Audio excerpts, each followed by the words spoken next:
এখন আমরা দেখব কিভাবে একটি রিফ্রেশ ড্রাইভ তৈরি করতে হয়।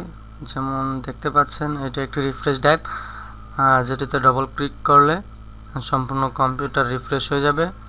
তো এটি করতে আমাদের প্রথমে জানা থাকা লাগবে যে আমাদের কম্পিউটারে কয়টি ড্রাইভ আছে, যে ড্রাইভ সংখ্যা কত আছে, প্রত্যেকটি ড্রাইভের জন্য একটি করে ট্রি তৈরি করতে হবে। দেন আমাদের যেহেতু প্রথমে একটি ক্রিয়েট করা আছে, তাই এটা আমরা ডিলিট করে দিব। তারপর আমরা যে কোনো একটি খালি জায়গায় রাইট বাটন ক্লিক করে নিউতে যাব, নিউ থেকে একটি টেক্সট ডকুমেন্ট নিব, তারপর এটা ডবল ক্লিক করব।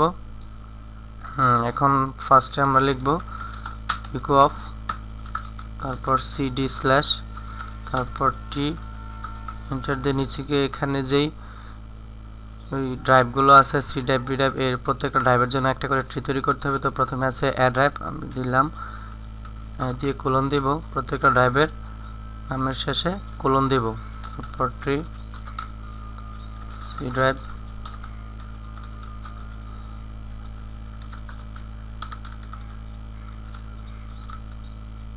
এরপর আছে এফ ড্রাইভ, জি drive,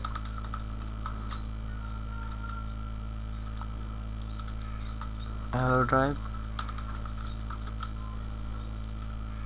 P drive,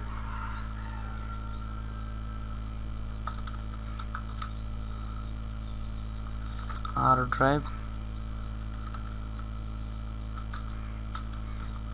S drive. আমার এখানে যতগুলো ড্রাইভ ছিল ততটা ড্রাইভের জন্য একটা করে ট্রি তৈরি করেছি। তো প্রথমে এখন আমরা ফাইলে ক্লিক করব, সেভ অ্যাজ এ ক্লিক করব। তো কোথায় আমরা সেভ করব এটা লোকেশনটা ঠিক করে দিব। তো আমি ডেস্কটপে সেভ করব, তো নাম দিয়ে দিলাম রিফ্রেশ। যে নাম দিব, যে কোনো নাম দিতে পারি, এই নামের পরে ডট দিয়ে পিএটি দিয়ে দিতে হবে, তারপর এন্টারে চাপ দিলে আমাদের রিফ্রেশ ড্রাইভটি তৈরি হয়ে যাবে।